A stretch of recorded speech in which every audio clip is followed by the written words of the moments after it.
সুপ্রিয় দর্শক, আসসালামু আলাইকুম। আমি তারেক জামাল আবার একটি ভিডিও নিয়ে আসলাম। আশা করি সবাই দেখবেন। 12 ফেব্রুয়ারি জাতীয় সংসদ নির্বাচন। আমি নির্বাচনের প্রত্যেকটি ভিডিও বানাবো, আপনারা একটু মনোযোগ সহকারে দেখবেন। আমার আশা আপনারা মনোযোগ সহকারে দেখবেন। সুপ্রিয় দর্শক বিন্দু, আমরা ছোটবেলা থেকে দেখে আসছি জাতীয় সংসদ নির্বাচন, বিশেষ করে জাতীয় সংসদ নির্বাচন যে কটা আমার দেখা আমার চোখে, ওই নির্বাচন বিকাল 4টায় শেষ, তারপরে আস্তে আস্তে বিভিন্ন কেন্দ্রে ওই আমাদের বিভিন্ন দলের যারা আমার ভাইয়েরা পোলিং এজেন্ট থাকেন, দলের প্রার্থীর মানে ক্যান্ডিডেটের পোলিং এজেন্ট থাকেন, ওই অফিসার তাদের কে কত ভোট পেল একটা স্লিপ ধরায় দেন, রেজাল্ট ওই ক্যান্ডিডেট দিয়ে দেন।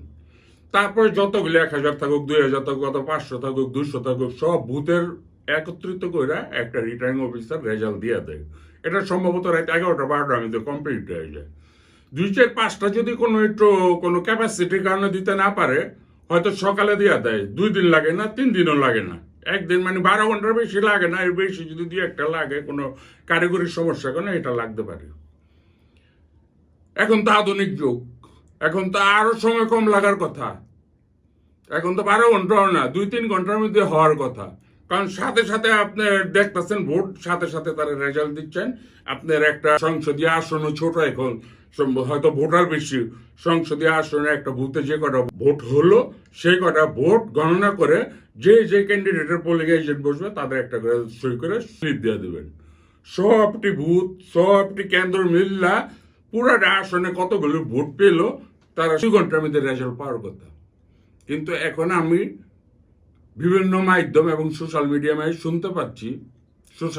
শুনতে পাচ্ছি যে এবার ভোট গণনা করতে গেলে 2-3 দিনও লাগতে পারে। ভোট গণনা করতে 2-3 দিন লাগবে না, কারো উদ্দেশ্য হাসিল করার জন্য আপনারা 2-3 দিন লাগাবেন। এটা হলো আমার কথা। কারণ আমি আপনারাও দেখে আসছেন, আমিও দেখে আসছি, কোন জাতীয় সংসদ নির্বাচনে এগুলো হয় নাই। ওই যে ডাকসু, রাকসু, চাকসু, জকসু, এগুলি নির্বাচন হয়েছে না, অল্প ভোটে আপনারা 2-3 দিন লাগাইছেন। যদি আপনারা এই নির্বাচন কমিশন না, ওই ওদের নির্বাচন, আলাদা আলাদা নির্বাচন কমিশন থাকে, 2-3 দিন লাগাই কি করছেন? আমি কিন্তু আপনাদের বলছি না, আমি সকলের উদ্দেশ্যে বলছি, 2-3 দিন লাগাই কি করছেন?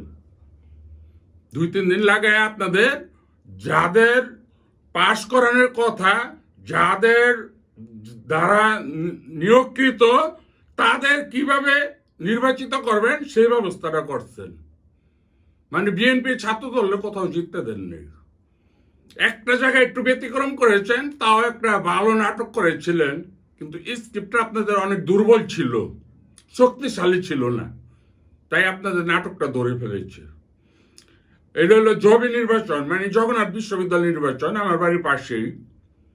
সারাদিন সন্ধ্যার পর পর্যন্ত ওই যে গ্রামের মানুষ একটা কথা কয়ে বেড়ায় না, অনেক মেয়েরা আছে ওই পায়ের নিচের কাপড় উঠাইতে উঠাইতে রান পর্যন্ত দেখায় ওই যে ছেলে করতে যা খাওয়ার তা খাইয়া পরে কাপড়টা ছেড়া দেয়, আর কিছু দেখেন না।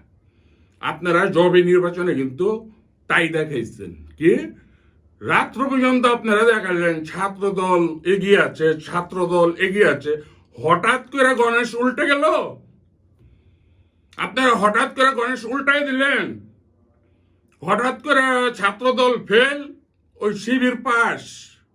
তেমনি আপনাদের নাটকটা ছিল, কিন্তু স্ক্রিপ্টটা অনেক দুর্বল ছিল বললাম। তেমনি আমি বলছি 12 তারিখ জাতীয় সংসদ নির্বাচন, এইসব নাটক বাহানা এগুলি করেন না কেউ। মানুষ কিন্তু অনেক সচেতন এখন, আগের মতো নাই। আপনার একটু অতীতের দিক তাকায় দেখেন, শেখ হাসিনার 3টা নির্বাচন কমিশনের অবস্থা তাকে দেখেন। তারা বিভিন্ন মামলায় জর্জরিত, আর অনেকে পলাতক, অনেকে এখনো মুখ দেখাইতে পারে না, মামলা হয়ে রয়েছে। তাদের যে কি অবস্থা হবে, মামলার রায় কি হবে, তা আমিও জানি না, তারাও জানে না, বিচার বিভাগও জানে না, ফাইনাল হয়তো জানতে পারবে। আপনারাও কিন্তু কেউ এই ধরনের কাজ করে টেবিলে যদি কোনো গেম খেলেন, আপনাদের গোমরও কিন্তু একদিন একদিন ফাঁস হয়ে যাবে। কারণ আপনাদের মেয়াদও কিন্তু 5 বছরের বেশি না। আপনাদের দিয়ে যদি কেউ খেলাধুলা করাতে চায়, খেলাধুলায় নামবেন না। সুষ্ঠুভাবে সুন্দরভাবে বাংলাদেশে 18 কোটি মানুষকে একটি সুন্দর সুষ্ঠু নির্বাচন উপহার দেন। সারা জীবন আপনাদের বাংলাদেশের মানুষ মনে রাখবে। যেমন 1991 সালের নির্বাচন, অস্থায়ী রাষ্ট্রপতি বিচারপতি শাহাবুদ্দিন আহমেদের নির্বাচনটা কি সুষ্ঠু হয়েছে এখনো মানুষ বলে, আপনাদের কথাও বলবে আজীবন। কারো কথায়ও পাড়া দেন না, কারো গেমেও পাড়া দেন না, কারো টেবিলেও বসে কোনো গেম খেললেন না। যেভাবে যদি বিএনপি ভোট না পায়, না পাক, আপনারা সুষ্ঠুভাবে নির্বাচনটা করে দেন, সুন্দরভাবে করে দেন, ভালো হবে, আপনাদেরও ভালো হবে, দেশেরও ভালো হবে, দেশের মানুষের মঙ্গল হবে। আর আমার বিএনপির নেতৃবৃন্দ একের টপ টু বটম সকল পর্যায়ের নেতা কর্মীরা এবং যারা ক্যান্ডিডেট হয়েছে তাদের প্রতি আমার অনুরোধ, অনেক জায়গায় আমার অনেক দুর্বল ক্যান্ডিডেট আছে, কিন্তু তারা ভোট পাবে অনেক, বিপুল ভোটে পাস করবে, কিন্তু তারা ব্যক্তিগতভাবে হয়তো দুর্বল, ওই রকম সবল না। তাদের উদ্দেশ্য বলছি, আপনারাও খেয়াল করে শুনুন। নির্বাচনের আগে যেই ক্যান্ডিডেট আপনারা ভোট কেন্দ্রে যে আপনার পোলিং এজেন্ট দিবেন, দেখে শুনে দিবেন এবং খুব সাহসী ছেলেকে দিবেন অথবা সাহসী মেয়েকে দিবেন, যাতে ভোট শেষ হওয়ার পরে গণনার সাথে সাথে তাকায় দেখবে বাক্সে কি আছে, ফালাইলো, ভোট গণনা করলো, ভোট গণনা করে সাথে সাথে চ্যালেঞ্জ করবো যে আমি এত ভোট পাইছি। শুধু বিএনপি না, সকল দলের প্রতি আমার অনুরোধ, আমি এত ভোট পাইছি, আমার স্লিপটা লিখে সই করে দেন। আপনারা সই করে প্রত্যেকটা কেন্দ্র মিলে, প্রত্যেকটা আসনে মিলে ওইভাবে ঘোষণা, রিটার্নিং অফিসার যিনি থাকবে তাকে বুঝের মাধ্যমে হোক, চ্যালেঞ্জের মাধ্যমে হোক, প্রতিবাদের মাধ্যমে হোক ঘোষণা করায় নেবেন। আর ওই যে দুর্বল বললাম ক্যান্ডিডেট, কিন্তু অনেক ভোটে পাশ করবেন আপনি, আপনি ভালো লোক নেন। আমি একটা উদাহরণ দেই, বুঝতে পারবেন।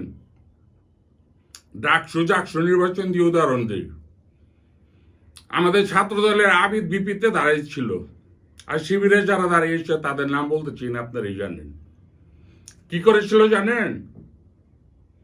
ওই পোলিং এজেন্ট ছিল না, ওই পাশে কিন্তু তাদেরও পোলিং এজেন্ট ছিল। কানে কানে বলছে যে তোমার ক্যান্ডিডেট কয় টাকা দিচ্ছে, হয়তো বলছে যে 1000 বা 2000 টাকা দিচ্ছে।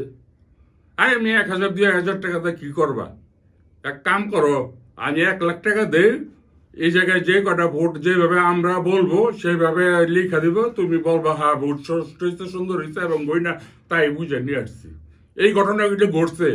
এবং বাংলাদেশের 300 জাতীয় সংসদ নির্বাচনে আসনীয় বাংলাদেশের 300 আসনে একই ঘটনা ঘটাইতে পারে। আপনি যদি দুর্বল পোলিং এজেন্ট দেন, আপনার দলের বিশ্বস্ত পোলিং এজেন্ট না দেন,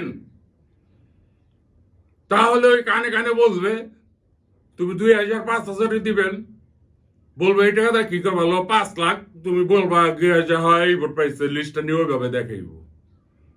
সুতরাং এটা থেকে সাবধান থাকেন এবং ওইভাবেই আপনারা প্ল্যান প্রোগ্রাম করে আগে নির্বাচনের দিন, যাতে আপনার পোলিং এজেন্টটা শক্তিশালী থাকে, ওইভাবে প্রত্যেকটা ভূতে ভিতরে আপনি পোলিং এজেন্ট শক্তিশালী দেন, তাইলে আপনারা একটা রেজাল্ট নিয়ে আসতে পারবেন। আর নাহলে আমাদের বিএনপির চেয়ারম্যান জনাব তারেক রহমান লন্ডন থেকে আসার পরে যেভাবে বাংলাদেশ চষে বেড়াচ্ছে, যে পরিশ্রমটা করছে, যে কষ্টটা করছে, যে ফসলগুলি বুনে যাচ্ছে সব ক্ষেতের মধ্যে, সেই ফসল কিন্তু আপনার গোলায় উঠাতে পারবেন না। সেই ফসল কিন্তু আরেকজনের গোলায় নিয়ে যাবে, আপনার চোখের সামনে ফসল নিয়ে যাবে, আপনি তাকিয়ে দেখবেন, ফেল ফেল করে তাকিয়ে দেখবেন, চোখের পানি পড়বো, কিছু বলতে পারবেন না। সুতরাং আপনি ফসল বুনেছেন, আপনার ফসল আপনার ঘরে তুলুন, অন্য কারো ঘরে যাতে না তুলতে পারে সেদিকে লক্ষ্য রাখুন। আমার কথায় কেউ যদি দুঃখ পেয়ে থাকেন আমাকে ক্ষমার দৃষ্টিতে দেখবেন, কিন্তু আমি বাস্তব কথাটি বলে গেলাম।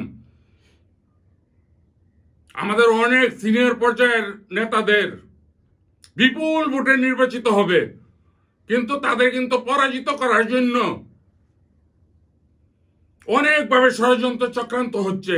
আমার কাছে অনেক তথ্য আছে, আমি জানি কারা তথ্য দিচ্ছে, তাদের চিনি না, জানিও না, কিন্তু জানি কারে কারে ফালানোর চিন্তা ভাবনা করতেছে। ফালানোর মানে মাইরে ফালানোর না, মানে এমপি যাতে পাস না করতে পারে, সংসদ সদস্য যাতে পাস না করতে পারে, সেই জন্য চিন্তা ভাবনা করছে, এই ষড়যন্ত্র হচ্ছে, কাকে কাকে নিয়ে হচ্ছে মোটামুটি আমি জানি ভালো। কিন্তু আপনারা সচেতন থাকলে তারা সেটা পারবে না। আমি আমি এটা পরে আরেকটা ভিডিও বলবো, কাকে কাকে সতর্ক করতে হয় আমি বলবো। একটু সাবধানে থাকেন যাতে ভোটটা সুষ্ঠুভাবে হয়। কর্মী বাহিনী, বিএনপির কর্মী বাহিনী এবং বিএনপির সমর্থক, বিএনপির যারা ভালোবাসে সবাইকে ঐক্যবদ্ধভাবে নিয়ে 12 তারিখে যাতে নির্বাচনটা সুষ্ঠুভাবে কইরা ফসলটা আপনি ঘরে নিয়ে আসতে পারেন, সেই ব্যবস্থা এখন থেকে নেন। বেশি সময় নাই, কিন্তু 7-8 দিন হাতে সময় আছে। এখন থেকে এই চিন্তা ভাবনা কইরা এই প্রিপারেশন গুলি নেন। ভোটও চান, পাশাপাশি এই প্রোগ্রাম গুলিও করেন। 1 ঘন্টা মাথা খাটায়, ব্রেন খাটায়, বুদ্ধি খাটায়, 2-1 জন মুরব্বীদের নিয়ে চিন্তা ভাবনা কইরা। হেভি ওয়েট ক্যান্ডিডেট বিএনপির কয়েকজনের ফালায় দেওয়ার চিন্তা ভাবনা হচ্ছে, ভোটের মাধ্যমে না, টেবিলের মাধ্যমে, বুদ্ধির মাধ্যমে এবং অনেক খেলাধুলার মাধ্যমে। ওই যে কালকে একটা ভিডিওতে আমি বলছিলাম যে ক্রিকেট খেলার মধ্যে বোলিং হয়, ব্যাটিং হয়, অনেক কিছু, আবার আম্পায়ারও থাকে। অনেক সময় যদি আম্পায়ার ডাইরেক্ট এসে খেলা যায়, খেলার কিছুই করার থাকে না, আর দর্শক কিন্তু গ্যালারিতে দ্বারা হাই হুতাশ করে। সেরকম কিছু হইতে দিয়ে না। এই ভিডিওটা আমি পরে করব, দেখেন। আমার সকল প্রিয় ভাই এবং বোনেরা সব সময় সুস্থ থাকবেন, ভালো থাকবেন এবং নিরাপদে থাকবেন। আসসালামু আলাইকুম। ভোট দিব কিসে ধানের শীষে, ভোট দিব কিসে ধানের শীষে, আশা আছে কিসে